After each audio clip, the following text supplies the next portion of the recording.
Esta esta tarde. conferencia comenzará a grabarse.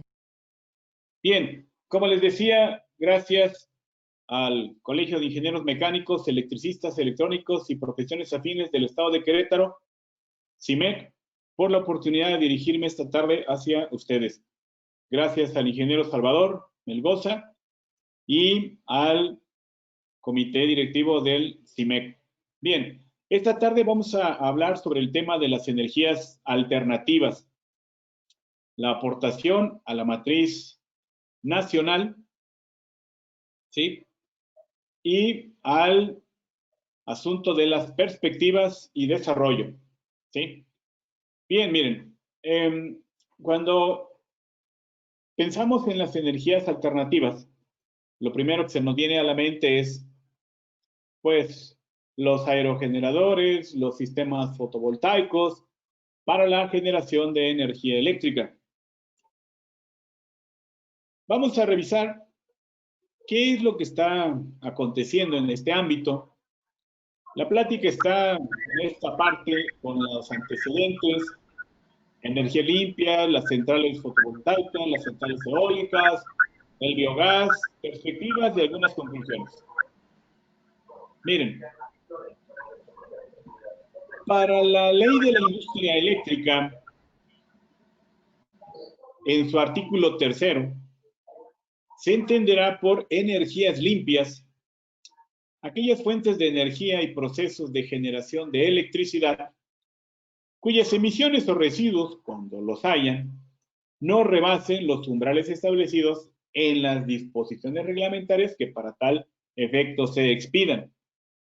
Entre las energías limpias se consideran las siguientes: el viento, la radiación solar en todas sus formas, la energía oceánica en sus distintas formas, maremotriz, maremotérmica, de las olas, de las corrientes marinas y del gradiente de concentración de sal. El calor de los yacimientos geotérmicos, los bioenergéticos que determinen la ley de promoción y desarrollo de los bioenergéticos, la energía generada por el aprovechamiento del poder calorífico del metano y otros gases asociados en los sitios de disposición de residuos, como pueden ser en granjas pecuarias y en las plantas de tratamiento, ¿sí?, de aguas residuales, entre otros. También se considera energía limpia aquella que se genera por el aprovechamiento del hidrógeno mediante su combustión o su uso en celdas de combustible. Si han escuchado hablar un poco, conocen un poco de las celdas de combustible, pues imaginen un sándwich con dos materiales, una membrana de nafión, ¿sí? Es una membrana de intercambio protónico, una membrana tipo PEM, por sus siglas en inglés. Esta membrana ha sido desarrollada hace muchísimos años por la empresa DuPont, y con esta celda que requiere como elementos de aporte oxígeno e hidrógeno, ¿sí? Y con eso se genera energía eléctrica. Claro, está en proporciones pequeñas. Hay celdas de 1 megawatt, ¿sí? Ya son celdas ya de tamaño considerable. De forma experimental las hay de 1 watt, 2 watt, 3 watts, etcétera. Pero ya apiladas muchas entre ellas, ya pueden dar una cierta potencia. Cuando se cumpla con la eficiencia mínima que establezca la Comisión Reguladora de Energía y también los criterios de emisiones establecidos por la Secretaría de Medio Ambiente y Recursos Naturales en su ciclo de vida. La energía proveniente de las centrales hidroeléctricas se considera una energía limpia, así como la energía nucleoeléctrica se considera energía limpia para la ley de la industria eléctrica. Esta parte de la energía nucleoeléctrica, bueno, pues tiene ahí sus pros y sus contras, ¿no? En el apartado anterior, en el inciso F, donde se dice, ¿sí?, en la energía nucleoeléctrica, si hay residuos, como lo dice acá arriba, Si hay residuos, cuando los haya, que no rebasen los umbrales establecidos en las disposiciones reglamentarias que para tal efecto se expidan. Sabemos que la energía nucleoeléctrica, bueno, pues se utilizan los átomos de uranio enriquecido, uranio 235, que después de cierto tiempo de fisión nuclear, donde se va a generar mucho calor al momento de que están chocando entre sí estos elementos, pues se va a ir degradando y va a pasar a otro material de la tabla periódica, otro elemento de la tabla periódica de los elementos que conocemos. Entonces va a ir degradándose. Entonces, en un momento dado, el uranio 235 es el que conocemos, ¿no? Pero después de algunos años se va a ir degradando, pero no va a perder su radiactividad al 100%. Entonces, ese es un residuo que deja la generación de energía eléctrica por la parte de la nucleoeléctrica. Entonces, esto es lo que se tiene y de acuerdo a la ley de la industria, así están definidas, ¿sí?, las energías limpias. Ahora, miren, ¿cuáles son las fuentes de energía tradicionales no renovables? Pues ya lo sabemos. El petróleo y sus derivados, el gas natural, el carbón y el uranio, ¿sí? Entonces, ojo, aquí es el uranio, el material. En la parte de atrás es la energía nucleoeléctrica, ¿sí? En los tipos de energía limpia y renovable, pues tenemos la solar térmica y fotovoltaica, eólica, biomasa, hidráulica, geotérmica, maremotriz, undimotriz, son las fuentes de energía renovable. Hay muchas instalaciones a nivel mundial donde se aprovecha la energía solar térmica, fotovoltaica, la eólica, hidráulica, geotérmica, y la mayoría de estas pues las tenemos aquí en México, ¿no? O nuestro país tiene las condiciones propicias para que se puedan aprovechar. En la parte de la mareomotriz o maremotriz, pues hasta el momento no se tiene un esquema en México. La maremotriz, bueno, pues como han de recordar, es que en una determinada época del mes la marea sube, como se dice, en los mares, en los océanos, ¿sí?, por las cuestiones de la atracción ahí de la luna. Entonces, sube la marea y se deposita esa agua en una gran presa. Ahí se tiene agua ya para aprovecharla en la generación de energía eléctrica. Y la undimotriz, bueno, pues son como estos elementos que vemos aquí en esta imagen, que tienen estas hélices, pero que ahora están bajo el mar. Y abajo del mar hay corrientes marinas, etcétera, y hace que se muevan estas hélices que vemos aquí, y de ahí se obtiene la generación de la energía eléctrica.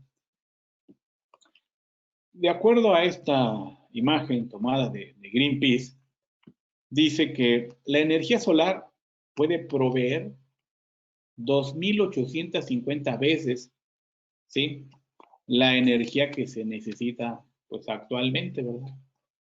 La energía eólica 200 veces, la biomasa 20 veces, la geotérmica 5 veces, las hidroeléctricas pues una vez. Entonces, el potencial de las energías renovables pues da un total de 3.078 veces los requerimientos de energía actuales, ¿sí? Claro, esto son cifras muy alentadoras, pero obviamente, ¿no?, en cada una de estas distintas transformaciones, pues hay pérdidas, ¿sí? Pero son cifras que nos permiten ver que si se tomaran decisiones de las autoridades correspondientes, pues con las energías renovables se podría tener los requerimientos de energía que actualmente se están consumiendo, ¿no? Aquí se ve este mapa donde se muestra la radiación solar global. Sí, nuestro país está en una zona comprendida entre la línea del Ecuador y hacia arriba. Y los tonos en colores amarillos, rojizos, son las áreas donde la radiación solar es mayor, ¿sí? La densidad de potencia, watts sobre metro cuadrado, la radiación solar que tenemos en nuestro país es de los valores más altos. Siempre sale en cualquier plática relacionada. Miren, aquí está nuestro país y de este lado están los países europeos.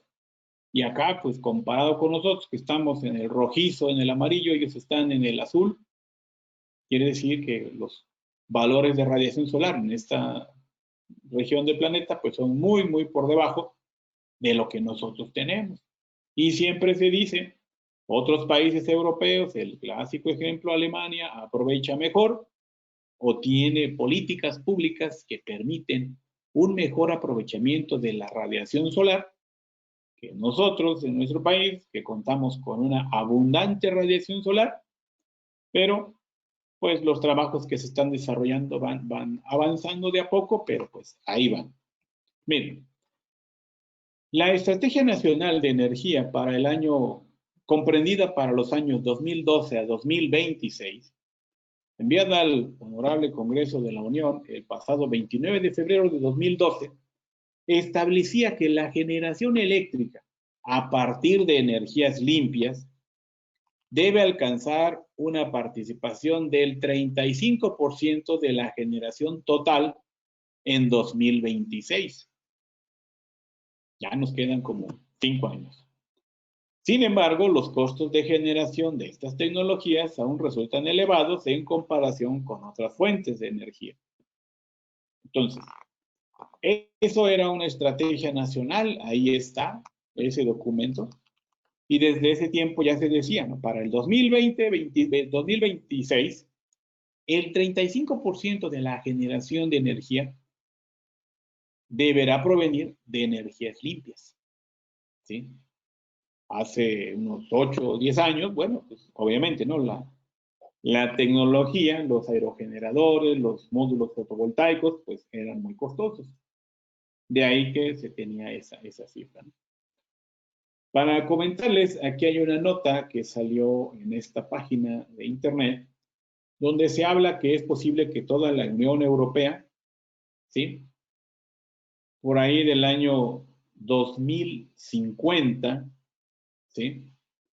Y para cumplir con el ambicioso acuerdo de París, ¿sí? De hacer una disminución de 1.5 grados Celsius la temperatura del planeta. Entonces, ellos dicen que pueden lograr que sea 100% renovable, ¿sí? Y esto pueden lograrlo para el 2050. Tal vez nos toque verlo, tal vez no nos toque verlo, pero pues se pretende que el 100% de las energías renovables abastezcan de energía a los países europeos, al menos en esta nota que está publicada en este reporte. ¿Qué pasa en nuestro país? Vamos a hacer una breve remembranza histórica, ¿no? Para tener el contexto de cómo se ha ido desarrollando la generación de energía. Hace muchos años, como 140, 141 años aproximadamente, ¿sí? Se desarrolló en nuestro país la primera fábrica, bueno, la primera central de generación de energía. Se instaló en León, Guanajuato y tenía una capacidad de 1.8 kilowatts. Hacia el año 1890, la Ciudad de México contaba con 2.054 focos para alumbrado público. Este se instaló después en Guadalajara, en Monterrey, en Veracruz y Mérida en los años posteriores. En ese año, de acuerdo a cifras de esta fuente que está aquí abajo, la capacidad eléctrica instalada en México era de en 1889, en ese año, era de 837 kilowatts instalados. 837 kilowatts, actualmente una planta en media tensión, 13.200, un transformadorcito de 500 kVA, de 1000 kVA, lo tiene una planta, ¿no? Una planta industrial. Pero en esta época, pues, estaba así dividido, ¿no? El mayor porcentaje estaba en el centro, con un 81% del total de los 837 kilowatts instalados. La primera planta hidroeléctrica en México se instaló en Batopilas, en Chihuahua, con 22 kilowatts de capacidad eléctrica. El nombre de un señor, Alejandro Scheper, que llegó a Batopilas en esa época, hizo una de sus primeras obras fue fundar una pequeña hidroeléctrica. siendo Batopilas el primer poblado de nuestro país, después de la Ciudad de México, en contar con energía eléctrica, por la Mexican Light and Power Company. En 1900, la capacidad instalada de generación de energía en nuestro país era únicamente de 18 megawatts. En diciembre de 1905 entra en operación la central hidroeléctrica Necaxa, la línea de transmisión en corriente alterna que unía a la Ciudad de México con esta central. En su momento fue considerada como la más larga en operación en el mundo, con una longitud de cerca de 272 kilómetros, y tenía en esa época un nivel de tensión de 60 kilovolts. También en su momento esta central fue considerada la planta hidroeléctrica más grande de Latinoamérica. Para el año 1958 se realizaron las primeras exploraciones para los campos geotérmicos de Cerro Prieto en Baja California, y desde abril a octubre de 1973 empezaron a operar las dos primeras unidades de 37.5 megawatts cada una. En el año de 1959, en el estado de Hidalgo, ¿sí?, se inauguró el campo geotérmico de Paté, y ahí estaba la primera planta geotérmica del país, con una capacidad de 3.5 megawatts. Pero algo pasó, y en 1973 esta central dejó de operar. Puede haber sido que varios de los pozos pues dejaron eventualmente dejaron de fluir, ¿no? El vapor del subsuelo dejó de fluir. Ya estaba en 1960 casi, ¿no? Hace unos 60 años que ya la geotérmica ya estaba en nuestro país, esta forma de generar energía. A partir del año de 1960, bueno, pues ya viene la expansión de una red constituida por regiones de generación, ya había hidroeléctricas, termoeléctricas, así como región de transmisión. Ya se hablaba de un sistema interconectado nacional en alta tensión, 230 y 400 kilovolts, y unificando la frecuencia a 60 Hz. Aquí se ve un poco de este sistema eléctrico de la CFE para el año 2016. Y pues se alcanzan a ver las líneas en color azul, que son líneas que llevan 400 kilovolts, provienen de las centrales hidroeléctricas del sureste del país, Malpaso, Manuel Moreno Torres, La Angostura, ¿sí? Algunos de los nombres que alcanzo a distinguir por aquí. Chicoacén debe estar por aquí. Hay líneas ya en 230, estas que son para mí de color naranja. Hay líneas en 115, estas que están acá en color, vamos a llamarle para mí violeta, y hay unas líneas en 135 kilovolts por aquí arriba en la frontera, ¿sí? Entonces ya el sistema eléctrico, ya estamos hablando de 2016, pero en la segunda mitad del siglo XX se inauguró el primer gran proyecto hidroeléctrico. Fue en la central Infiernillo, en el río Balsas. Cuando entró en operación corría el año de 1965. Y para transmitir la energía eléctrica que se generaba ahí, pues fue necesario incrementar la tensión eléctrica, ¿sí?, de 230 kilovolts a 400 kilovolts. Ya en el año 82 inician operaciones las centrales carboeléctricas de Río Escondido, Coahuila, una de las primeras carboeléctricas. Después entra en 1987, ya el país alcanzaba los 23.15 gigawatts, con una participación de la generación termoeléctrica del 81%. Nuestro país, pues, es más termoeléctrico. Hay más centrales de generación de tipo termoeléctrica. La primera y única central nucleoeléctrica en nuestro país es Laguna Verde, que entró en 1990 y genera 1.400 megawatts. Vean la fecha. En 1994, ¿hace cuántos años? ¿30? ¿26 años? ¿Sí? ¿Estamos bien? 26 años, ¿no? 26 años. La CFE, ¿sí?, construyó el parque eólico La Venta, un proyecto prototipo que cuenta con 7 aerogeneradores, ¿sí?, y la potencia hace 26 años era de 225 kilowatts, la máquina que está aquí arriba, y fue el primero en su tipo en nuestro país y en América Latina. ¿Qué nos hace pensar o qué podemos decir? Pues se han hecho muchas cosas, ¿no? Muy interesantes, muchos ingenieros mexicanos que han puesto su trabajo, su desarrollo, su talento, y han hecho cosas muy buenas, ¿no? Hace 26 años se estaba instalando el primer parque eólico en nuestro país y en América Latina, ¿sí? Entonces, pues algo dejamos de hacer, algo se perdió en ese inter, ¿sí? Pero este era un prototipo, ¿no? Con 7 aerogeneradores de 225, eso apenas daba 1 megawatt aproximadamente. 1.5 megawatt aproximadamente.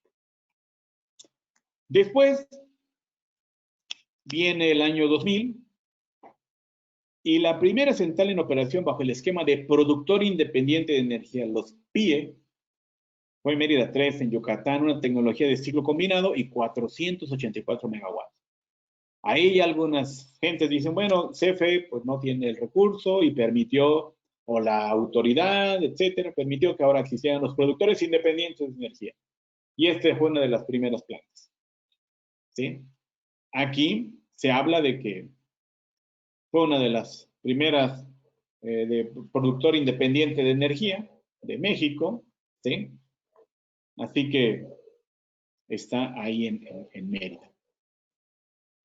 En el año 2012, hace 8 años aproximadamente, se instaló por parte de la CFE en Santa Rosalía, allá en Baja California Sur, el primer parque fotovoltaico con una capacidad de 1 megawatt.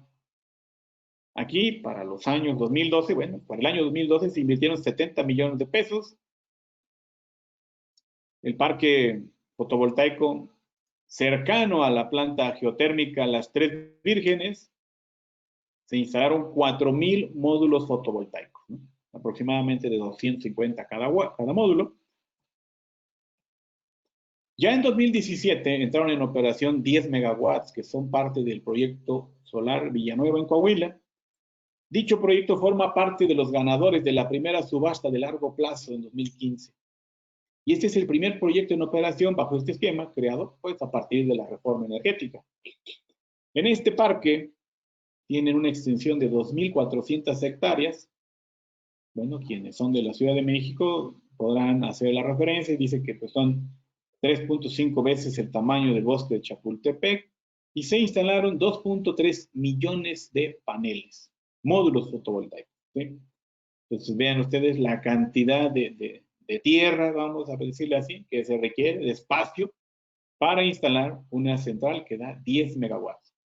Son 2,400 hectáreas. Y aquí, pues hay una inversión de 650 millones de dólares. Para ese año, estamos hablando del año 2000, el 2017, la planta está respaldada por un contrato de venta a la Comisión Federal de Electricidad por un periodo de 15 años y de certificados de energía limpia por un periodo de 20 años. Bueno, cuando se podía, ¿verdad? Los certificados de energía limpia, ahorita pues ha habido algunos cambios. ¿Qué pasa en el ámbito de las fotovoltaicas, no? Aquí está una página de la Asociación Mexicana de Energía Solar y tiene ahí un mapa de las centrales en operación de tipo comercial. Voy a tratar de ponerle solamente el mapa. Ustedes me dicen si se ve o no se ve. ¿Será que sí se ve el mapa? ¿Me pueden confirmar?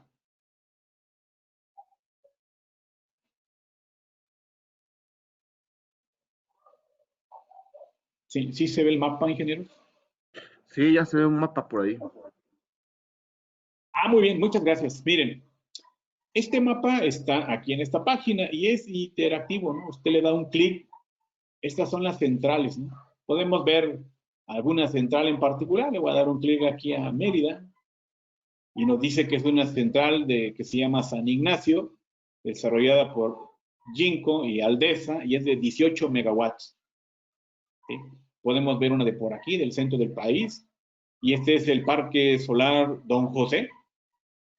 Es operado por la empresa Enel Green Power, una empresa de capital italiano, y tiene 225 megawatts de potencia, ¿sí? Podemos ver otro parque por aquí.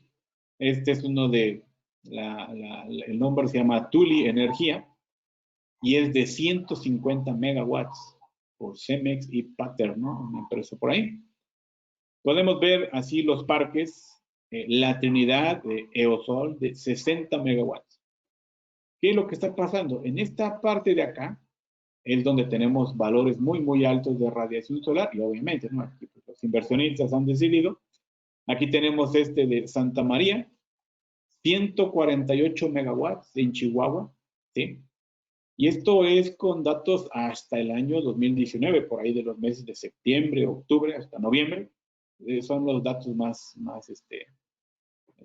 recientes. Ahí está, 137 megawatts. Vamos, en todo el país hay proyectos, ¿verdad?, de este tipo que Baja California Sur, ¿cuál cree que sea este? Este es Aura Solar, 25 megawatts. Este de aquí es el de Santa Rosalía, que les mostré. Es de CFE y es de 1 megawatt.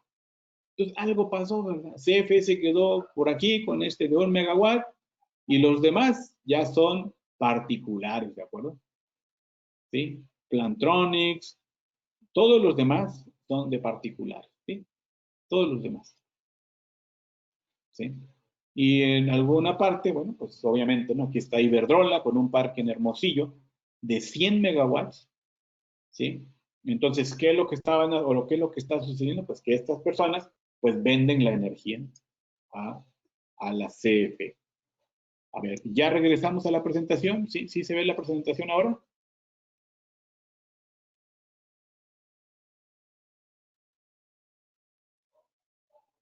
¿Sí? ¿Alguien nos puede confirmar nada más que ya se ve? Sí, se ve. Sí se ve, sí se ve. Sí, se ve Muchas bien, gracias. doctor. Gracias. El sistema eléctrico nacional está integrado por 10 regiones de control, de las cuales 7 están interconectadas y conforman el Sistema Interconectado Nacional. Las 3 regiones de control que pertenecen a la 8, 9 y 10, Baja California, Mulegé y Baja California Sur, eléctricamente aisladas del resto de la red eléctrica, ¿sí? Se esperaba que se conectaran para 2023 y 2024, ¿no? Como que iba a haber una infraestructura que iba a conectar esta parte con esta parte.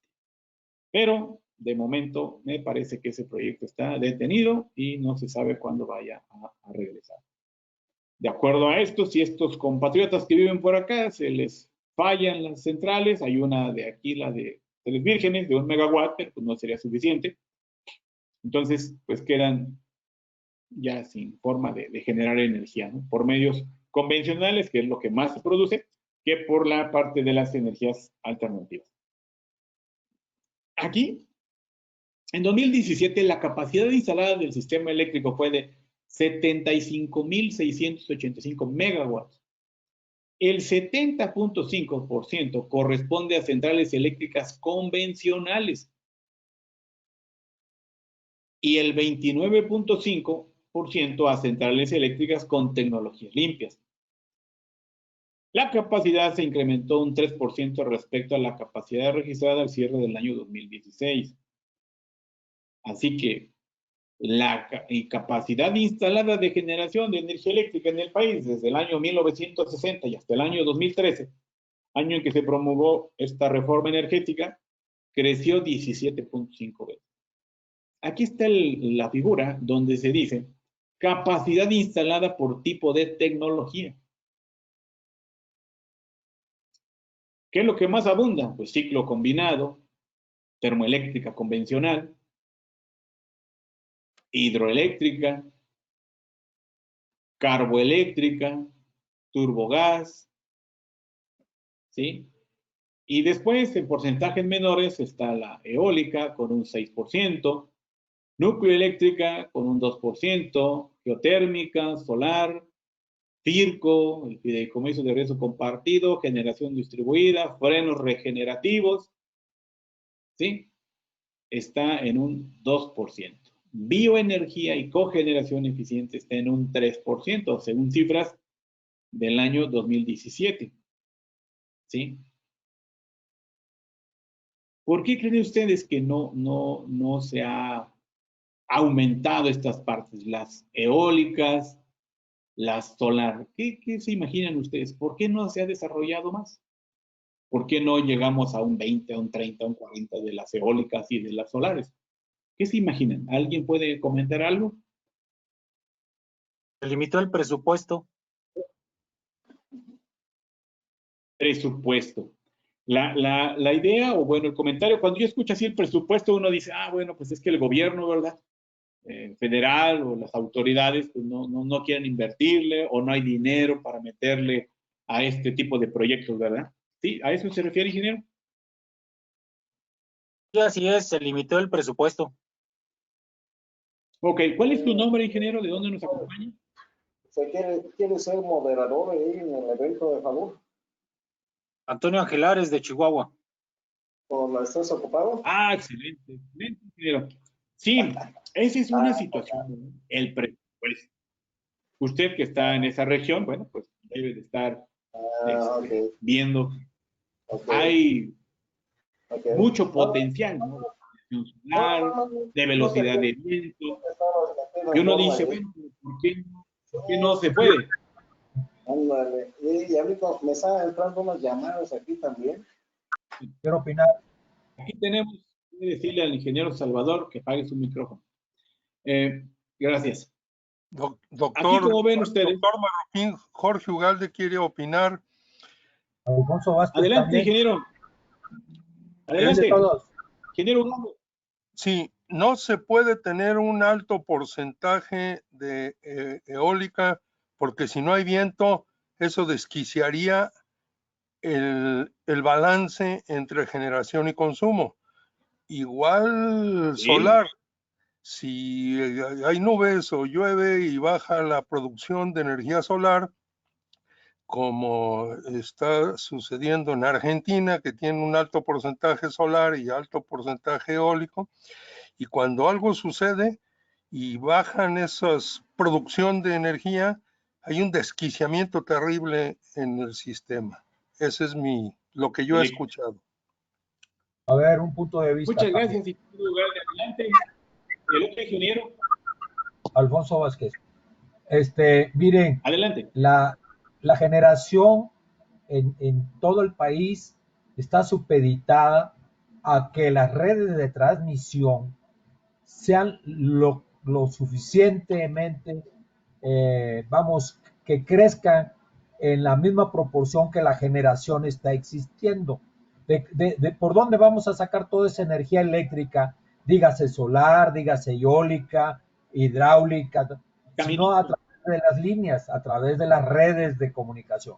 Entonces, si no tenemos una red robusta que permita generar a todo lo que den los campos geotérmicos, eólicos, solares, para que no existan puntos de cuellos de botella en donde la energía no fluye. Entonces tenemos en algunas áreas un embotellamiento tremendo porque no existe la infraestructura de transmisión suficiente, es mi punto de vista. Sí, sí, ingeniero, coincido con usted. En realidad, hay artículos donde se habla que las energías renovables son intermitentes. Como lo dijo el ingeniero Ugalde, si la velocidad de viento disminuye, pues ya no van a producir a su capacidad. Y si por decir una cifra estaba un parque de 30 megawatts, a lo mejor se vuelven 10 megawatts, 5 megawatts, dependerá de la velocidad de viento. De ahí la importancia de hacer estudios para la medición de la velocidad de viento. Aún teniendo esos estudios por 2, 3 años haciendo mediciones de viento, pues se tienen que tomar sus previsiones, ¿verdad? Porque como usted decía, ¿qué caso tiene que tengamos muchas centrales, pero falta la infraestructura, ¿no? Las líneas, las autopistas por donde van a circular los autos. Hay complicaciones con las líneas, con la infraestructura existente, ¿sí? Algunos desarrolladores de los parques eólicos, fotovoltaicos, pues se entregan en un cierto punto de la red, ¿verdad? Y de ahí para adelante, pues que CFE lo resuelva, ¿no?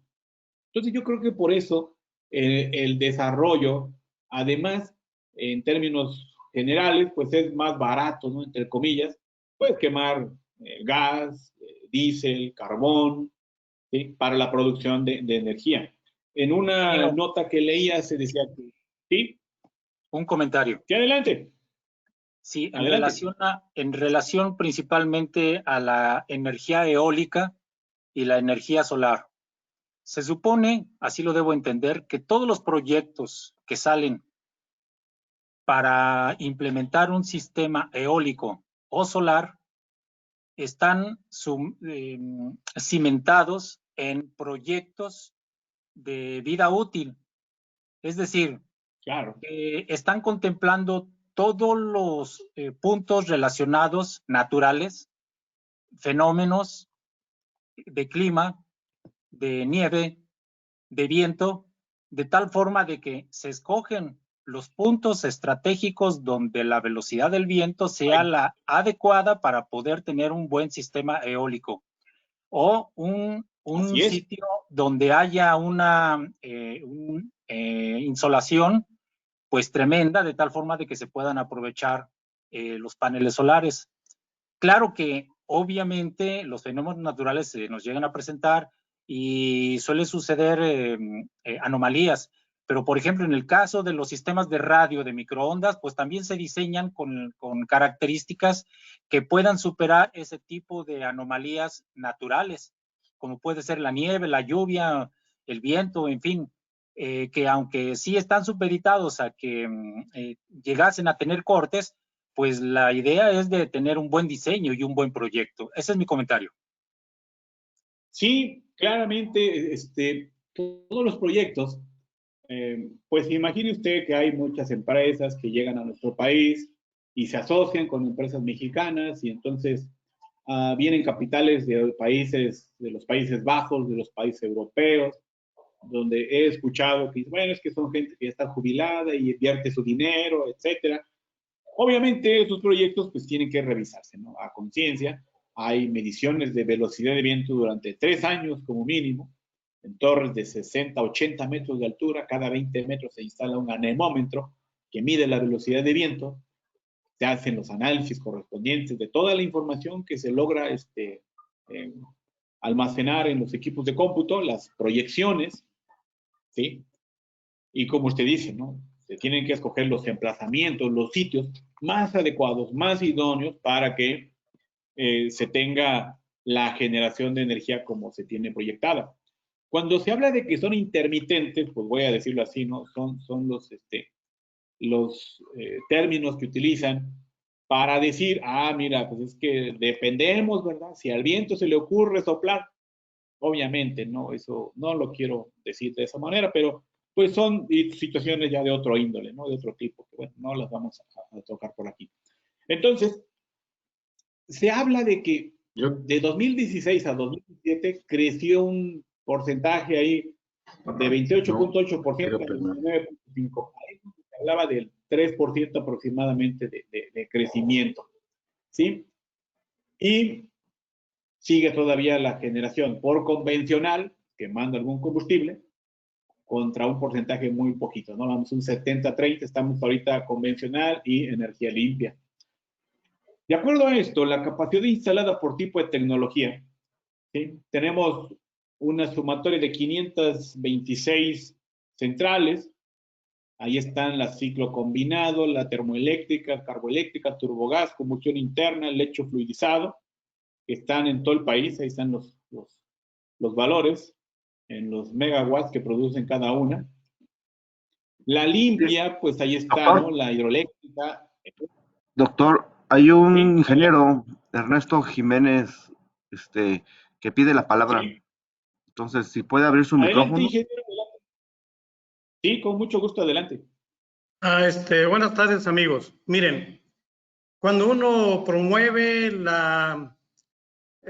que se ha aceptado un parque solar, lo primero que se hace es un proyecto básico de lo que uno quiere hacer. Para solicitar un proyecto, pues presenta el proyecto inicial, y bajo ese proyecto inicial es que la comisión, el SENACE, hace el estudio y ve la capacidad que tienen sus líneas de transmisión. Es decir, si usted quiere poner un parque solar de 100 megawatts fotovoltaico y la línea que tiene usted ahí es de 115, pues está topada ya su capacidad.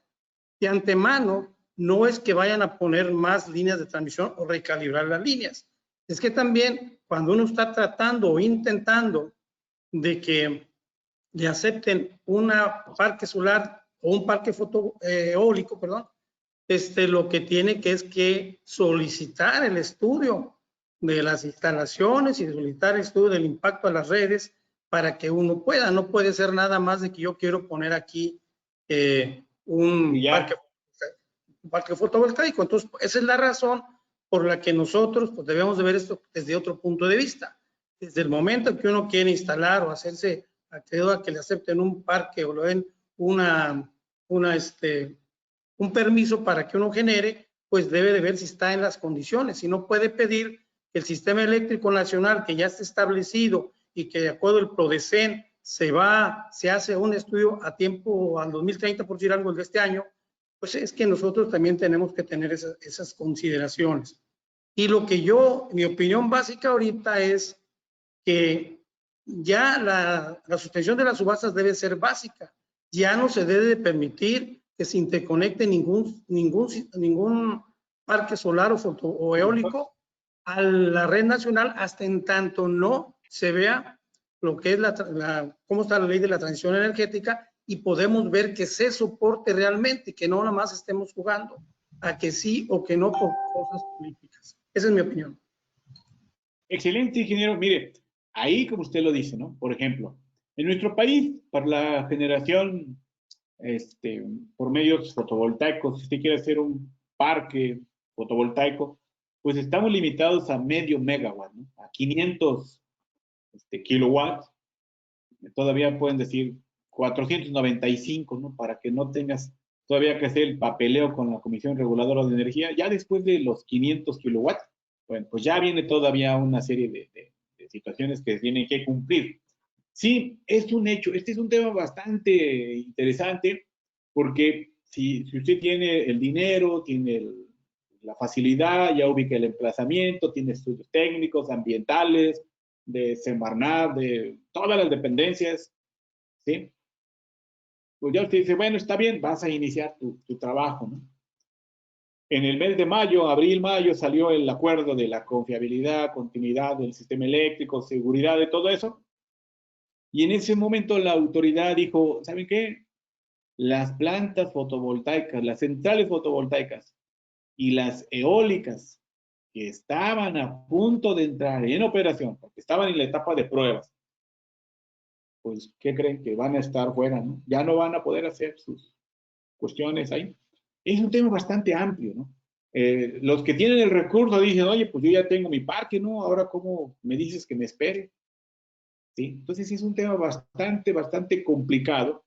No es nada más así como lo quieren ver los que tienen el dinero, ¿no? Los que tienen el capital, porque en realidad hay muchos factores, ¿no? Como decía uno de los ingenieros, muchas gracias, en su aportación, pues hay que revisar las capacidades de las líneas, ¿no? Un estudio del SENACE que permita evaluar si realmente es conveniente, si este punto es viable, si va a soportar la red, etcétera.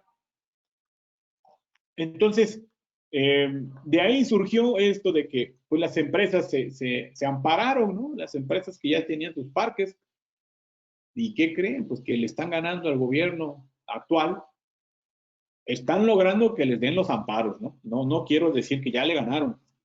Les dieron amparos, ¿no? Y entonces van a seguir con sus distintas actividades hasta en tanto esto se arregle, ¿no? Ahí podrán tardar un año, dos, no lo sé cuántos años. Pero mientras, de lo que he escuchado, y al final hay una nota, que el gobierno actual ha ido perdiendo no eso que él dijo, ¿no? Sino que las empresas que ya tenían sus parques fotovoltaicos y eólicos en etapa de pruebas y que de pronto les dijeron con este acuerdo que publicó el SENACE de que stop, deténganse, pues sí, obviamente, ¿no? Se empezaron a quejar, se habla de muchos millones de dólares, más de 20,000, 25,000 millones de dólares que están ahí parados, según, y pues se metieron ahí con las cuestiones legales y les han dado el amparo, ¿no? Entonces, eso pues también se tiene que revisar. Esta es una parte de las centrales eléctricas de la CFE, generaron el 52% de la energía eléctrica en 2017. Centrales eléctricas de CFE. Los productores independientes de energía aportaron el 26% y el 21% restante es la producción que los particulares aportaron bajo los esquemas de autoabastecimiento, cogeneración, pequeña producción, exportación, usos propios continuos y generador, así como generación distribuida, los sistemas rurales no interconectados reportados por el Fideicomiso de Riesgo Compartido. Pues, ¿qué estamos viendo acá? Pues que los productores independientes aportaron estos porcentajes, ¿no? Entonces ahí están los que cogeneran, los de pequeña producción, la generación distribuida. Estamos hablando ahí de sistemas fotovoltaicos, ¿no? En el año de 2014 salió esta imagen, esta nota, donde se decía que las compras de energía por parte de CFE van a ir en aumento. Pagos de CFE por adquisición de energía, millones de pesos, ¿no? Eso era en el 2014. Se hablaba ahí que iban a ir en 38,000, luego en 43,000, 49,000 y en 55,000 millones de pesos para el año 2017. Era una proyección. Entonces, eso ha ido creciendo. ¿Sí? ¿Quiénes son los estados con mayor producción de energía eléctrica? Veracruz, Tamaulipas, Nuevo León, Baja California y Guerrero. Aportan en el 42.6% de la generación eléctrica en el país. En contraste, los estados como Aguascalientes, Morelos, Quintana Roo, Zacatecas y Tlaxcala fueron las entidades con menor generación de electricidad, con una aportación del 0.4 del total de generación del sistema eléctrico. ¿Sí? Aquí vamos a ver un poco del balance de energía por entidad federativa, ¿sí? Que considera la generación y las ventas de electricidad. Muestra que las regiones con los mayores excedentes de energía son Guerrero y Colima. Las entidades que proporcionalmente representan mayor déficit son Aguascalientes y Quintana Roo. Aquí hay un mapa donde se habla del balance de energía eléctrica y están las entidades deficitarias, entidades en balance y entidades superavitarias. ¿Sí? Pues bueno, por ejemplo, para Querétaro, pues ya es una entidad deficitaria, ¿no? Y dice que para cada entidad federativa equivalente al valor del cociente, en el cual el numerador es la diferencia entre la generación de electricidad menos las ventas de energía y el denominador son las ventas de energía. ¿Sí? Entonces, ahí están estos estados donde son entidades deficitarias que están en balance y superavitarias. ¿Cuáles son las tecnologías de generación de electricidad en México? Pues no, ya lo sabemos. Carboeléctrica, ciclo combinado, combustión interna, lecho fluidizado, termoeléctrica, convencional y turbogás. Esas son todas las que están ahí, así como todas aquellas que no se encuentran dentro de la clasificación a la que se refiere la fracción 22 del artículo 3 de la Ley de la Industria Eléctrica. ¿Sí? Y aquí están las características de las centrales eléctricas en operación en 2017. Nada más, aquí el asunto es que, pues, donde hay mucha agua, bueno, pues se espera que estén las hidroeléctricas.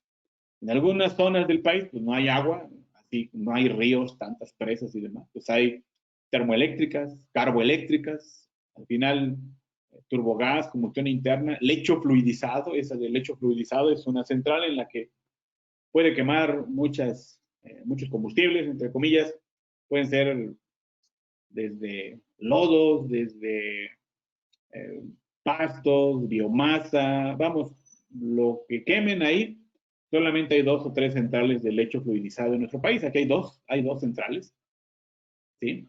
Son plantas con una capacidad de 290 megawatts, las 2 plantas.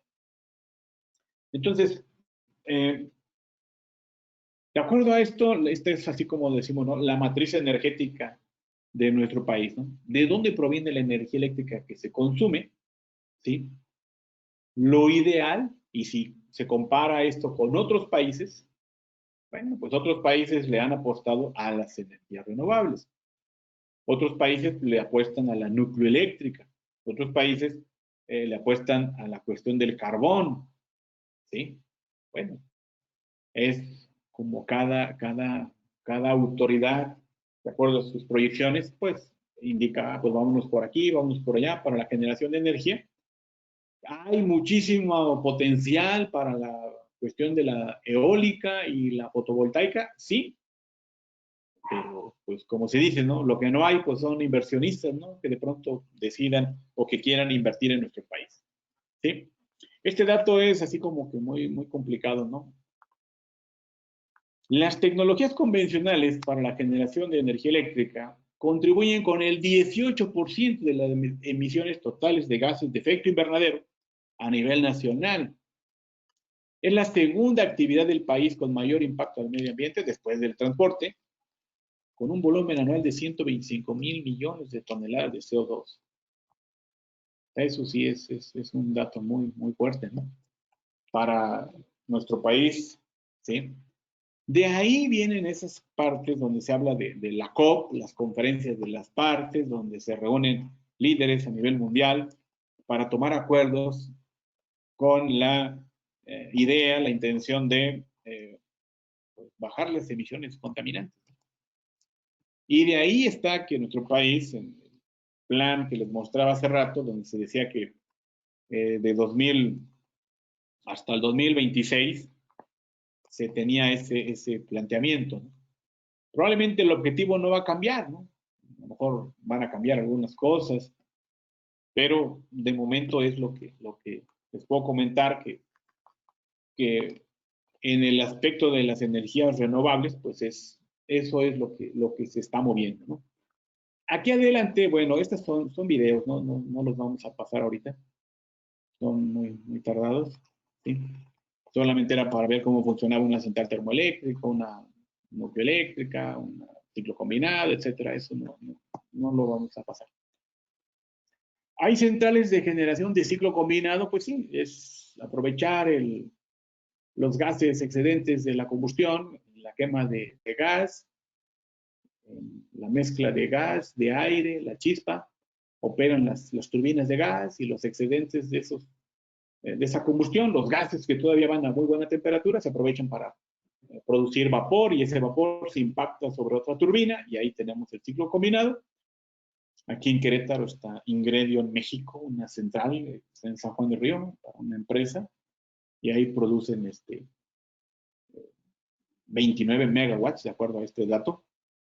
Biopapel escribe, produce 32 megawatts, son de los, como se decía, ¿no? De los productores independientes de energía. Y así hay muchas empresas, ¿no? Que ya vieron que les conviene, ¿no? En su proceso, pues, generar energía, ¿no? Como le llaman la cogeneración de energía. Doctor, En esta parte por ahí hay ¿sí? 2 preguntas. Bueno, el ingeniero ¿Sí? Jorge dice que el costo de energía de los pies es menor al de CFE, al consumidor doméstico. Le pediríamos que si puede abrir su micrófono y por allí quiere intervenir nuevamente el ingeniero Ernesto Jiménez. También por si Adelante. puede abrir su micrófono. Yo creo que sería más fácil que quien quisiera opinar abriera el micrófono, ¿no? Directamente. Adelante. Bueno, buenas tardes. Miren, Ingeniero Jorge. nuevamente buenas tardes. Lo que A pasa ver, es si que quieren primero el ingeniero Jorge y después el ingeniero Ernesto. ¿Sí? A ver, buenas noches, yo soy por Jorge favor. y la verdad, disculpen, sinceramente no me acuerdo de este sistema de los pies y de ese tipo de generación, si llega al consumidor doméstico y si es menor el costo de la energía y no el de CFE que estamos pagando, por ejemplo, aquí en Querétaro. Creo. Ok, mire, los productores independientes de energía, pues así como lo mencionamos, ¿no? De la primera central que se instaló en Mérida, es como que un grupo de personas con mucho dinero instalaron una central y le venden la energía a CFE, ¿sí? Hasta el momento, las centrales, ¿sí? Le venden la energía a CFE. Sería muy complicado para mí decirle, es que cuando nos viene la energía de un productor independiente, en mi bolsillo de usuario doméstico, pues sí, se ve que es más barata. Lo que sé es que las empresas que son así, productores de energía independiente, son particulares, ¿no? Aunque me ha tocado ver que dice arriba CFE, pero bueno, son productores independientes. ¿Qué está pasando? Esto no es algo que no se sepa, ¿no? Muchos sabemos que en la CFE, en algunas centrales, pues hay mucho personal, ¿no? Hay mucho personal. Claro, a últimos años ha ido como que en disminución del personal. ¿Por qué? Porque dicen ellos, oye, pues es que el megawatt nos sale más caro, ¿sí?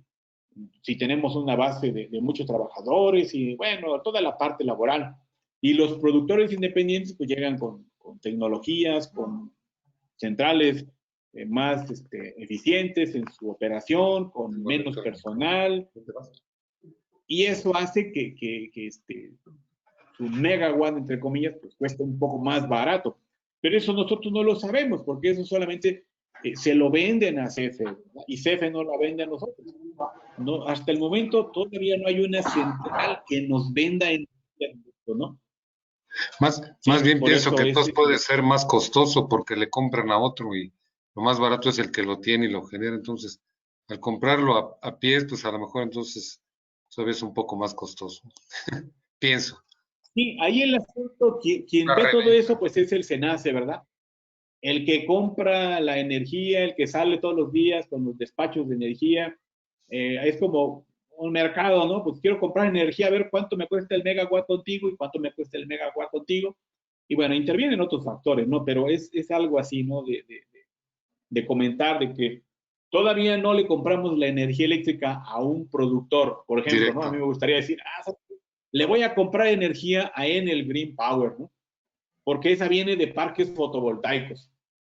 No, la energía eléctrica se mete a la red de todo el sistema interconectado nacional, ahí se mete en los nodos donde CFE autoriza, y el SENACE y demás, la CRE, la CENAS, todo, y ahí se deja la energía. Y es como si tuviéramos dos recipientes de agua, ¿no? Un recipiente de agua lo tengo a la izquierda y un recipiente de agua lo tengo a la derecha. Se llena una tina y de ahí se distribuye al que necesite. Una analogía de lo que sucede con las centrales que opera la CFE, que son de CFE, con las que son de los productores independientes, ¿verdad? En un momento dado, la energía se mete a la red nacional y se consume donde se requiera. En Estados Unidos es diferente, ¿no? En Estados Unidos creo que sí hay varias particulares y le venden a cierta zona y creo que ahí sí entra un poquito más la competitividad. Hay otra. Exacto, ¿no? Exacto. Eso es lo que se está dando por allá. Dale, gracias. Ingeniero Jorge, adelante. Por favor. Sí, gracias, yo ya tengo. Ahora. Muchas gracias, ingeniero. Bueno, ya nada más, si todo está abierto, me adelanto que si no se controla esto de las emisiones, va a haber fuerte afectación a la temperatura del planeta y esto traerá consecuencias fuertes o graves en unos años, pero graves hablan. Ahí está uno de los puntos muy importantes, ingeniero. Sabemos, ¿sí?, que está el protocolo de Kioto y que muchos países se comprometieron y firmaron y se comprometieron a implementar acciones con la tendencia a disminuir sus emisiones contaminantes. ¿Sabe quién no lo firmó? Estados Unidos. ¿No lo firmó? ¿Sí? Entonces, hace algunos años se daba esto, ¿no? De que, oye, yo soy un país que contamina demasiado, pero voy a invertir en otros países donde voy a instalar aerogeneradores y parques fotovoltaicos, etcétera, y voy a hacer lo de los bonos de carbono, ¿sí? Entonces, yo contamino acá, pero como allá genero con energías limpias, pues ahí me compenso, ¿no? Pero eso pues no, da mucho que pensar, ¿no? Que otros países no hayan firmado el protocolo, otros países que son pequeñas islas, islotes en alguna parte del Pacífico, dicen, pues si la temperatura se eleva, los niveles de los mares van a aumentar, mi país va a desaparecer, ¿no? Así de dramático está, ¿no? Nosotros decimos, bueno, es que en México pues tenemos abundante sol, generamos energía por medio de combustibles fósiles, etcétera, pero el impacto está al medio ambiente y como dijo usted, bueno, a lo mejor no nos va a tocar a nosotros verlo, pero a las generaciones que vengan, oye, pues allá por el 2020 querían entrarle a las energías renovables y vean ahora cómo está el planeta, ¿no? La contaminación es muchísima, es impresionante. Nosotros tal vez aquí en Querétaro no lo vemos tan fuerte, ¿no? Vemos el cielo azul, entre comillas, hay días que se ve oscuro, gris, pero otros países ya no pueden ver este cielo, ¿no? Como nosotros. La contaminación es enorme, ¿no? Y de ahí que algunas de las políticas para bajar las emisiones fue, pues, apostar a las energías renovables. Muy bien. Ingeniero Jorge, si nos escucha, adelante, por favor, Jorge Ugalde. Sí, doctor, sí, yo no era el que hice la pregunta, pero aprovecho de que el costo de generación de la CFE es mucho más alto, o no sé qué tanto, pero es más alto que el de los particulares. Las plantas de CFE son muy antiguas y muy ineficientes. Han hecho reconfiguraciones, Valle de México, allá por las pirámides de Teotihuacán, están haciendo reconfiguración, pero los particulares han llegado con tecnologías bastante más eficientes. Nada más, yo me enteré, la termoeléctrica de San Luis de la Paz, y dije, bueno, ¿cómo? Allí no hay agua, allí nada más hay agua de riego. Y utilizan las aguas negras de San Luis de la Paz, las purifican, las usan para enfriar el vapor y las devuelven ya frías para riego en el Valle de San Luis de la Paz. Esa tecnología esa no la tiene el CFE. Entonces, los productores independientes les cuesta mucho menos producir que la CFE por las eficiencias. Perdón, era todo. Así es. Sí, lo decían en la central hidroeléctrica de Zimapán, donde decían que cada vez hay menos contratos, cada vez se tiene menos personal, porque si no hacen ese tipo de ajustes, pues van a salir del mercado, ¿no? Es decir, la energía que ellos producen es cara en un momento dado comparada con las otras centrales. El SAUS hizo una reconversión que será hace como unos 10, 12 años, el SAUS. Tenían centrales ya muy antiguas, pusieron nuevas unidades y ¿qué pasa con esas centrales antiguas? Ahí están, ruedan, como dicen, una vuelta por día, una o dos de las centrales antiguas, las generadoras, y querían un proyecto de venderla a un país de Centroamérica. Pero pues yo creo que no. Es eso, ¿no? La tecnología, las eficiencias, y sí es un hecho que es generar los megawatts por el lado de CFE es caro comparada con la de los productores independientes. San Luis de la Paz es una central que es operada por una empresa que se llama Intergen, Energía Azteca, y ellos tienen sus propios ductos de gas, ¿sí? O sea, trajeron el gas desde Campeche, Tabasco, de por allá, y lo llevan hasta San Luis de la Paz, ¿no? Entonces, pues por ahí es que son más baratos, ¿no? En algunas partes, ¿sí? Miren, me voy a adelantar aquí porque el tiempo ahora nos empieza a comer. Esto es de las centrales de combustión interna, ¿sí? Miren, les voy a mostrar los mapas. ¿Me permiten centrales de turbogas? Sí, adelante. No, por ahí alguien quiere hablar. Mire, adelante. como ya me tengo que ir porque tengo que ir a cenar, quiero, pues, primero, felicitarlos por su reunión, muy buena. Y segundo, pues yo dar mi punto de vista. Mi punto de vista es que esto de que los que contaminan, los que producen gases de efecto invernadero, ni siquiera son las centrales termoeléctricas ni ninguna decomisión. Lo que más contamina el medio ambiente son el parque vehicular. Entonces, para mí esto de que recurramos a energías renovables por beneficiar la disminución en la emisión de gases de efecto invernadero a la troposfera, pues para mí realmente es puro choro para que puedan entrar las independientes.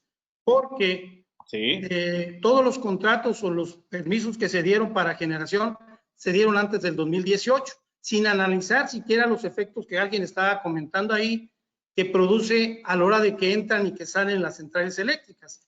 Para mí no existen las energías limpias. Eso es puro cuento. ¿Por qué? Porque las que dicen que son energías limpias, que dicen que son renovables, que no es lo mismo, las energías que estamos utilizando nosotros como energías limpias son las eólicas, que no son limpias porque al final contaminan el medio ambiente, o contaminan la visual y contaminan lo que es la fauna, ¿no? Y en caso de las fotovoltaicas es más sucia porque si en el día trabaja los paneles solares, en la noche que no trabajan, es necesario que la respalde una fuente, ya sea termoeléctrica, de nueva generación o de las antiguas. Entonces, si podemos decir que es al 50% que es limpia. Todas las energías limpias, para mí, todavía no se han desarrollado.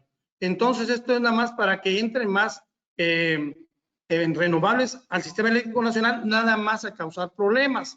Por eso es que el sistema eléctrico nacional, la ley de la transición energética, debe analizar bien eso y ya no permitir, como se le hizo ahorita, que no se permitiera el ingreso aún y cuando ya tuvieran el contrato, porque malamente se les amparó, toda vez que ellos sabían bien que no iban a entrar. Entonces, si ahorita se está consumiendo, como decir algo, se consumían 40 gigawatts y por efecto de la pandemia se están consumiendo 20 y ellos quieren meter su energía, y como alguna vez dijo el presidente, allá en Villahermosa no se permitió turbinar y tuvieron que inundar la ciudad porque no dejaron que entraran las energías hidráulicas, y sí metieron las fotovoltaicas y las eólicas por efecto de los contratos mal hechos y mal establecidos. Por eso yo en lo personal y con mi aportación, y con esto me despido de ustedes, un gusto haberlos conocido, creo que las energías renovables no son el futuro del mundo, pero hay que analizarlas bien porque no existen las renovables hasta ahorita limpias. Pues me da mucho gusto haberlo conocido, y a todos mis amigos, cuando quieran, ahí está mi correo. ¿De dónde nos visita, ingeniero? ¿De dónde es usted? De Chiapas. De Chiapas, ok, perfecto. Gracias. Sí, yo por ahí tramité 2 parques solares, por eso me sé la historia desde el inicio, desde antes de que todavía no iniciaba la reforma energética, tramité para que me aprobaran y me dieran el permiso de generación de 2 parques fotovoltaicos. Entonces, por eso me sé toda la historia y sé al final de cuentas qué fue lo que pasó. ¿Cuál es su nombre, ingeniero? Ernesto Jesús Jiménez Mejía. ¿Tiene algún correo electrónico? Ernesto Jesús Jiménez Mejía. ing.jiménez. Si nos lo puede escribir en el chat, ingeniero, por favor. Le voy a notar en el chat, vale. Sí, por favor, gracias. Hasta luego. Por ahí quedamos pendientes. Muy bien. Saludos. Continuamos, por favor. Muy bien. Gracias. Ok, entonces, es muy respetable la opinión del ingeniero. Esta es la diversidad de opiniones. Cada quien es libre de expresar su punto de vista, muy respetuoso, muy entonado. El asunto aquí es que, pues, así como hay quienes apuestan a las energías convencionales, porque tenemos la disponibilidad del carbón día y noche, del combustible de gas día y noche, ¿sí? Bueno, pues también la autoridad en un momento dado tendrá que evaluar, ¿verdad? ¿Qué es lo que más conviene para el futuro de la generación de las energías, de la energía eléctrica en nuestro país, ¿verdad? Aquí tenemos la capacidad y generación en centrales de turbogás. Ahí está todo lo que hay de turbogás en nuestro país. Aquí está las de combustión interna, que hay muchas plantas industriales tienen generación por combustión interna para los horarios punta, entran en operación la generación de estas máquinas de combustión interna con la idea de pues mitigar sus consumos de energía, pero pues quemando algún combustible. Aquí, esto es una lista enorme, ¿no? De empresas que tienen sus centrales de combustión interna. Betichino, Cordaflex están en Querétaro, Kellogg de México, Nestlé, Omia México, Pollo Querétaro, Printpack en Querétaro, Cartones Ponderosa, Eurocopter, Industrias Ferroplásticas, todas estas tienen sus centrales de combustión interna, al menos estoy marcando las que están en Querétaro. Axtel, Givaudan de México. Las centrales hidroeléctricas, pues hay centrales que generan más de 1000 megawatts, otras que generan más de 100 megawatts. Sí. Doctor Jorge Ugalde, algunas de esas... Adelante.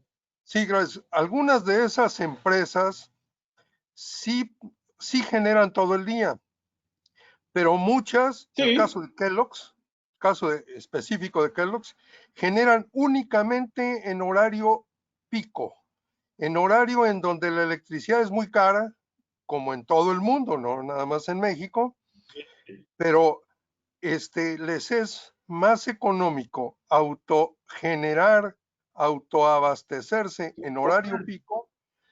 El puerto de Liverpool tiene 30 años generando en horario pico y Kellogg's en horario pico. Sí. Yo no sé las demás que usted mencionó, doctor, pero ese es un recurso económico muy válido. No saturar las líneas y la generación pública o privada o de particulares o de CFE en horario pico, que ya no es suficiente en este país. Se sobrecargan las líneas y pueden venir problemas más complicados, más catastróficos para todo el sistema eléctrico. De ahí que la autoridad pues ha permitido, ¿verdad?, que se pongan en marcha estas centrales de cogeneración y pues les ha dado la posibilidad a las empresas de autoabastecerse. Aquí claramente está, todas tienen lo de esquema autoabastecimiento, ¿sí? Autoabastecimiento. No venden a nadie, solamente es para ellos, ¿sí? Aquí, por ejemplo, Cartones Ponderosa tiene cogeneración. Vamos, genera una parte para su proceso y otra pues se la vende a CFE, ¿sí? Entonces, doctor, ahí está hay otro contrato también. Creo, o sea, pueden estas empresas generar en Chiapas y consumirla en Monterrey, cuando tienen ellos sus filiales en aquel, y le pagan nada más a CFE el porteo. Lo que consume. Ya eso está permitido. Eso está muy válido. Ya este esquema ya está en operación de tiempo atrás. ¿Se han ustedes escuchado que dicen en los comerciales una marca de pan muy famosa? ¿Sí? Producimos nuestro pan utilizando energía renovable. Sí, pero en sus plantas no están cerca los aerogeneradores, están en otros estados y la energía que se produce allá en ese estado donde tiene un gran recurso eólico, se inyecta a la red y ellos consumen en otro lado, ¿no? Entonces ahí vienen las transacciones de porteo donde se mete energía a la red en un punto y se consume en otro punto. ¿Sí? Como les decía hace rato, ¿no? La energía pues se mete a la red de CFE y se va a consumir donde se requiere en ese momento. Entonces, eso es muy válido y sí se está, hay muchas empresas que así lo están haciendo. Aquí nada más es un mapa de las regiones hidrológicas administrativas donde está con disponibilidad y sin disponibilidad. Hay agua, no hay agua y podemos instalar las centrales hidroeléctricas. Aquí está la central nucleoeléctrica con sus 1608 megawatts, son 2 unidades de reactores de agua en ebullición que están allí en Laguna Verde, a partir de los accidentes de Fukushima en Japón y todo lo que ha desencadenado, pues algunos países han decidido bajar sus esquemas de generación con la energía nucleoeléctrica y están apostando a otras fuentes de generación. En México solamente está esta, y pues no se tiene previsto que se vaya a hacer una nueva central nucleoeléctrica, al menos de momento. La parte de las geotermoeléctricas, pues ahí está muy claro el lugar donde están los recursos. Baja California con 570 megawatts, Baja California Sur 10 megawatts, Michoacán 225 megawatts, Puebla 69 megawatts, Nayarit con 52 megawatts. La parte de la geotérmica.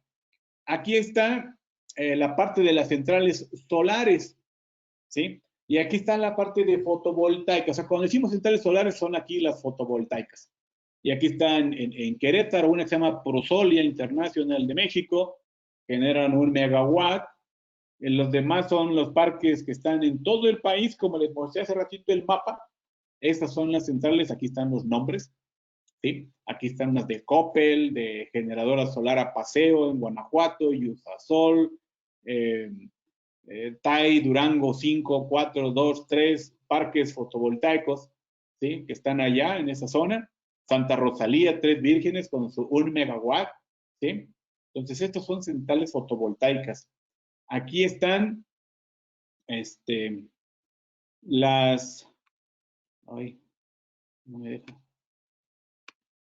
Las de bioenergía, ¿sí? Aprovechar, pues, no es más que las excretas de los animales para producción de biogás en los biodigestores. Y hay una que es muy, muy interesante, que está en Zitácuaro, en Michoacán, y es la primera estación de biogás de nopal del mundo, ¿sí? O sea, es algo también... Puede ser de pronto contradictorio. ¿Qué prefiere usted? Pues una ensalada de nopales o el nopal para la generación de energía.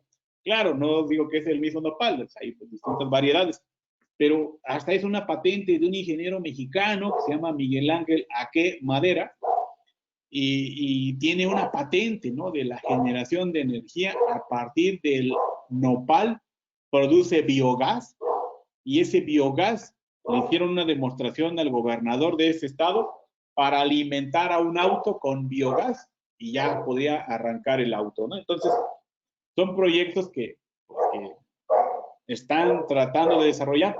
Tienen sus complicaciones porque, pues, se gasta ahí esta materia del nopal, bueno, nopales se meten ahí a la producción, da biogás, pero pues eso también es algo que de pronto dice, bueno, ¿qué variedad de nopal voy a usar? Pero esto es una patente de un ingeniero mexicano. Me voy a poner acá, en este parque eólico. El principio básico de un parque eólico es transformar la energía del viento en energía eléctrica, la cual servirá para iluminar nuestro día a día. Para conocer más sobre este tema, nos acompaña Mermi, quien se dedica al desarrollo de parques eólicos de 0 a 100 por todo el mundo. El desarrollo se inicia con la elección del sitio adecuado. Como pueden ver en este mapa, los mejores lugares están marcados en rojo y ahí es donde comenzaremos. Una vez identificados estos lugares, se debe proceder a medir el recurso. ¿Cómo lo hacemos? Instalaremos una torre de medición eólica. Durante el año que deben durar nuestras mediciones, se evaluarán la viabilidad ambiental y social del parque eólico, asegurándonos que la ubicación tiene las menos afecciones posibles. La interconexión y el análisis de la red eléctrica cercana son esenciales para entregar la energía a nuestro cliente, ya sea el mercado eléctrico, la CFE o un cliente industrial. ¿Qué permisos necesitamos? Pues todos estos. Una vez obtenidos, se compararán los equipos y se enviarán al sitio para comenzar la construcción. Los componentes principales son estos.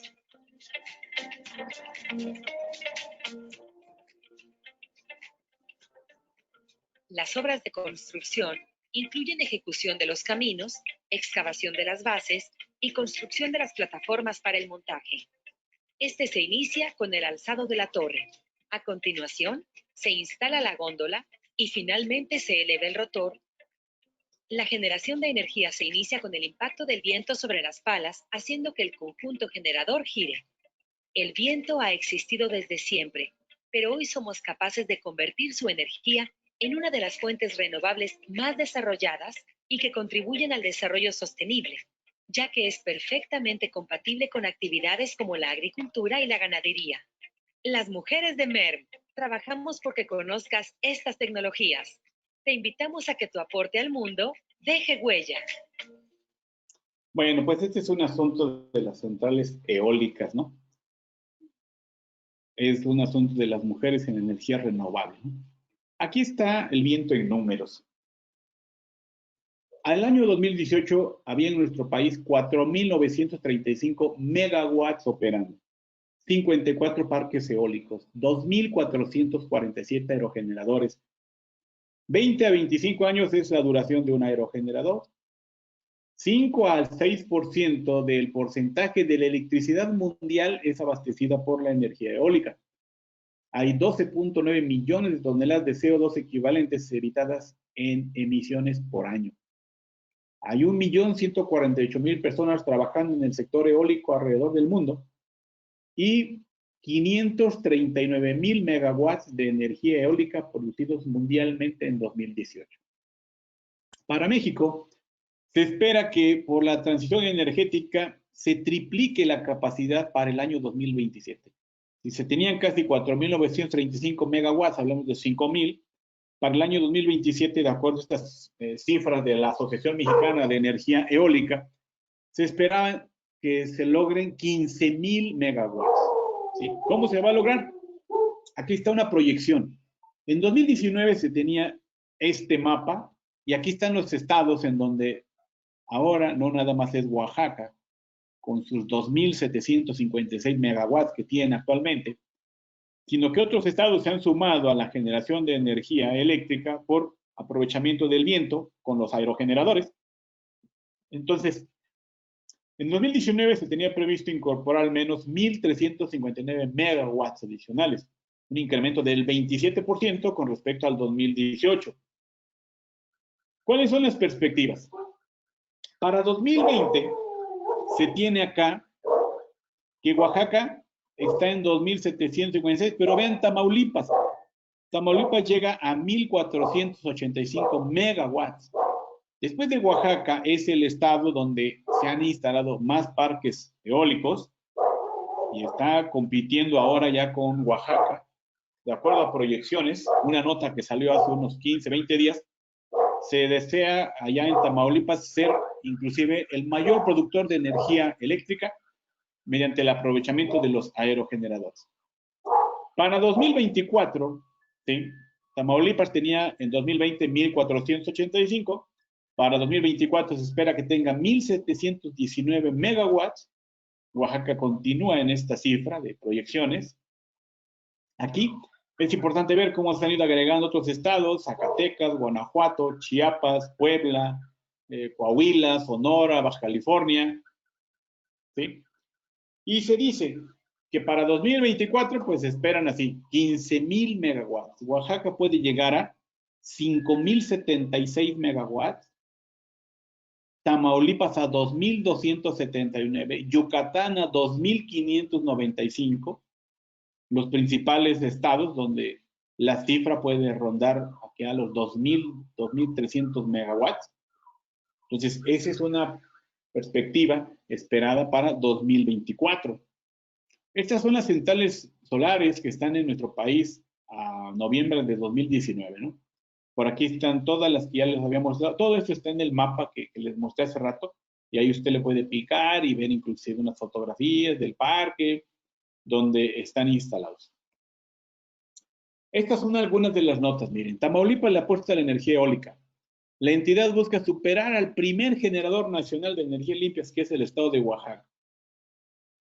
Aquí viene esta parte. Recurso legal permite que continúen en la entidad 2 proyectos verdes en los que se invirtieron 380 millones de dólares. Eso es en San Luis Potosí.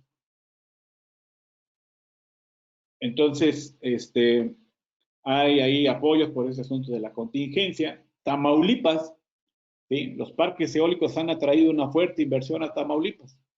Bueno, pues es lo que dicen aquí en las notas periodísticas.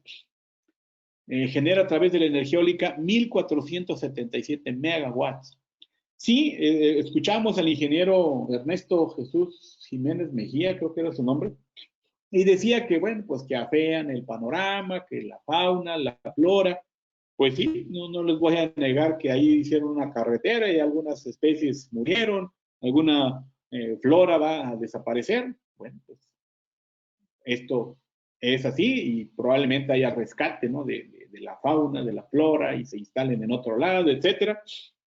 Pero el tema es que este estado en particular pues le está apostando mucho a las energías renovables. Aquí están otras notas: 4 derrotas del gobierno federal frente a la iniciativa privada en tribunales.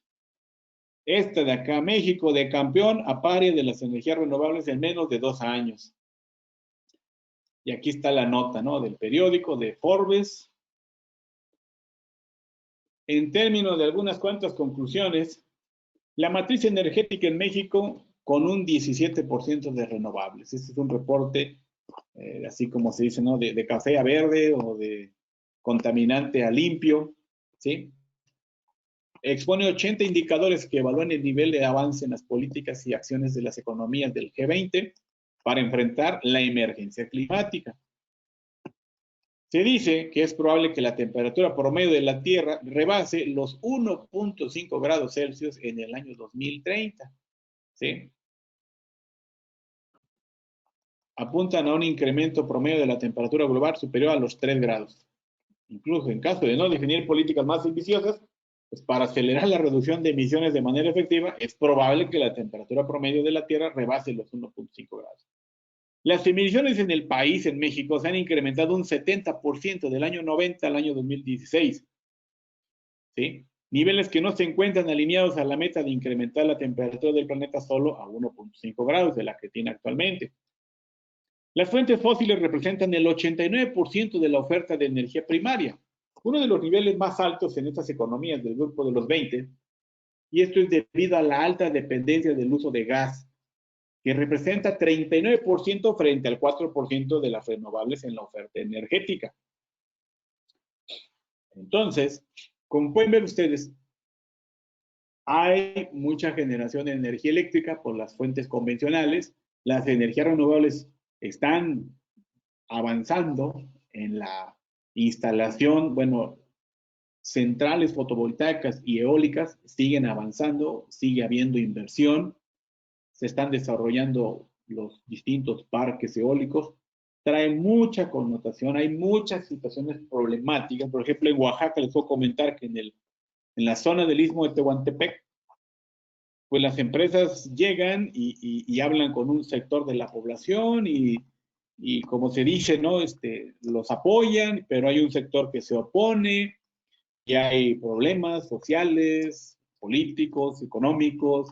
Ha habido gente que ha lamentablemente fallecido en estos conflictos. Las empresas tienen que hacer mucha labor para que les permitan ahí iniciar con sus actividades, labores sociales, labores de educación, mucha actividad. Y bueno, es de los... Lo bonito es que vemos que está creciendo el sector de las energías renovables. Hay más parques eólicos, hay más centrales fotovoltaicas. ¡Qué bueno! Pero también hay el lado oscuro, ¿no? Hay el lado donde hay muchos problemas. Hay problemas por la posesión de la tierra, se les paga a los propietarios centavos de dólar por cada megawatt que se genera, ¿no? Entonces, están en sus tierras, el gobierno autoriza en esas regiones del estado, autoriza a las grandes empresas, llegan, ponen sus equipos, y cuando ya ponen sus equipos, pues cierran los accesos y hay problemas con los lugareños, la pesca ribereña. Bueno, hay una gran cantidad de problemas, ¿no?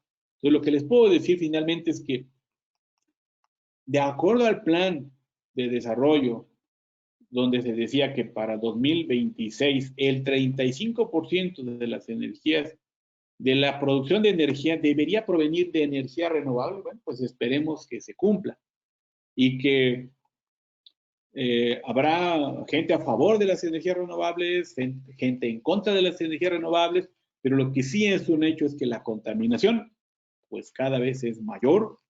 Y como decía el ingeniero, ¿no? Pues yo creo que los autos también contaminan. Sí, la generación de energía eléctrica es impresionante la contaminación.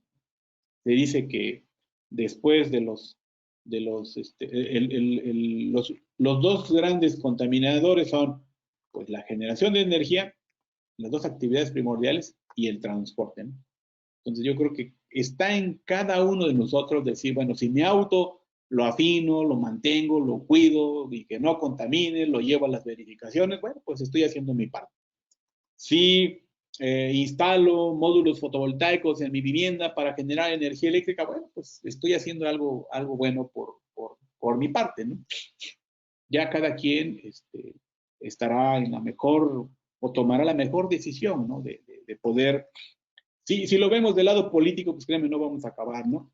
A mí me gusta verlo de la parte del lado técnico, de la parte del desarrollo, del crecimiento de las energías, de la mitigación de los efectos del cambio climático. Bueno, de ese lado, pues es muy bueno, ¿verdad? Pues con esto quiero terminar mi participación, ingenieros, y agradecerles a todos por su participación en esta sesión. Y pues ahora tengo aquí esta parte que ahora no sé cómo regresarle al ingeniero. Doctor. Yo quiero hacer un comentario. Hay algunas preguntas por ahí. A ver, primero por ahí, José Manuel por ahí preguntaba algo. No sé si quiere abrir su micrófono. Y después el ingeniero Melgoza y después el ingeniero Jorge Ugalde. Adelante, ingeniero. José Manuel, si puedes abrir tu micrófono.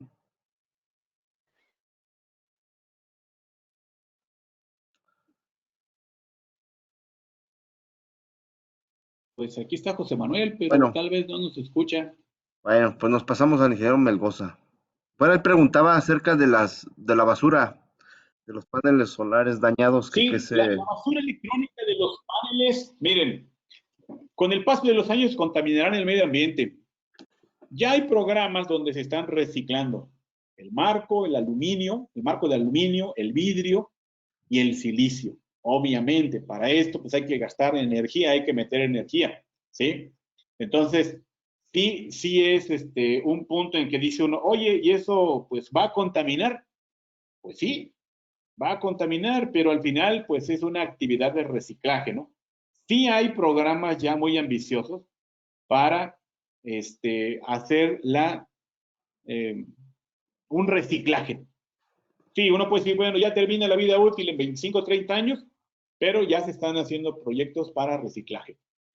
El ahorro de energía incluso a nivel familiar, como apagar la luz, uso de vehículo colectivo, bicicletas, caminando, carros, apagar el boiler si no se usa, bajaría la contaminación. Claro que sí, desde instalar un calentador solar, desde usar lo menos el auto, claro, son medidas que abonan a que los niveles de contaminación disminuyan, ¿no? De acuerdo a la información que tenemos. Adelante.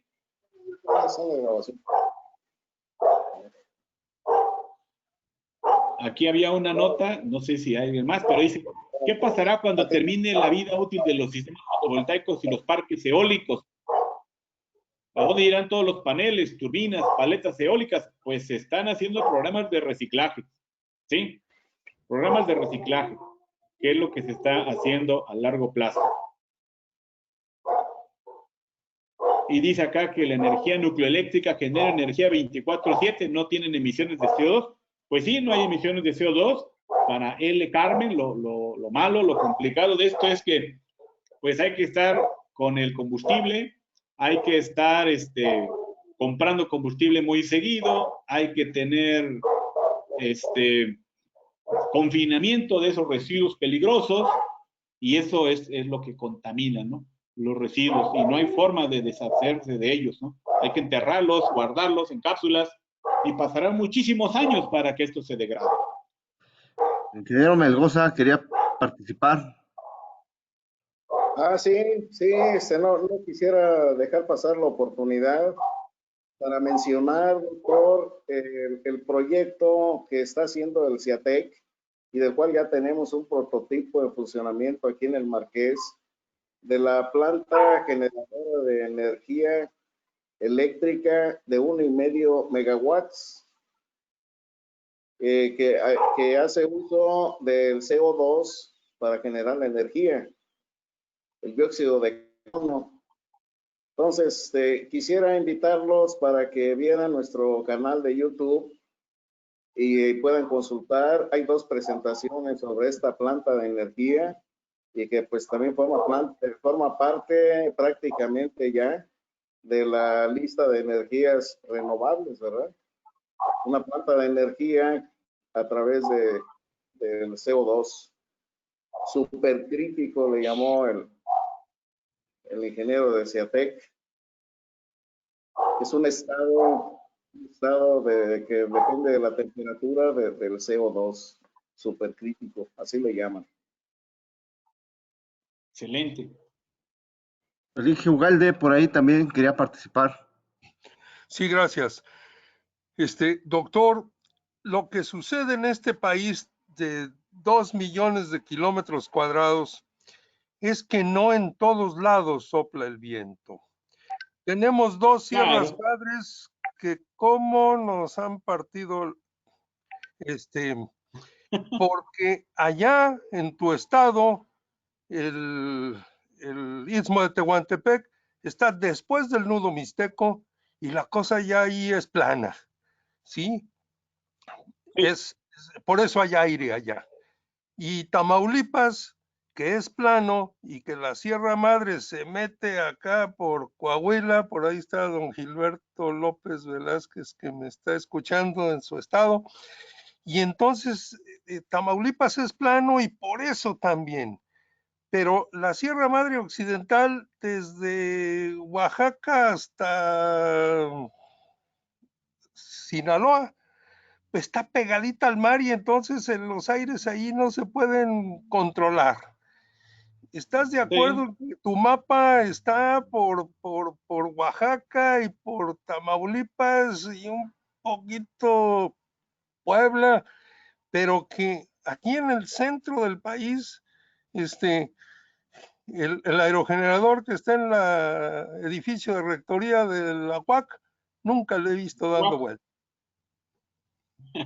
Sí, es un hecho, ingeniero. Los lugares estratégicos en nuestro país es en el Istmo de Tehuantepec, donde es la parte más estrecha de nuestro país, en el Istmo de Tehuantepec y el Golfo de México, y ahí se juntan las corrientes de aire y por eso se tiene ese amplísimo potencial. Menciona acá José Amador García, la ventosa y la rumorosa. Pues son los sitios más idóneos.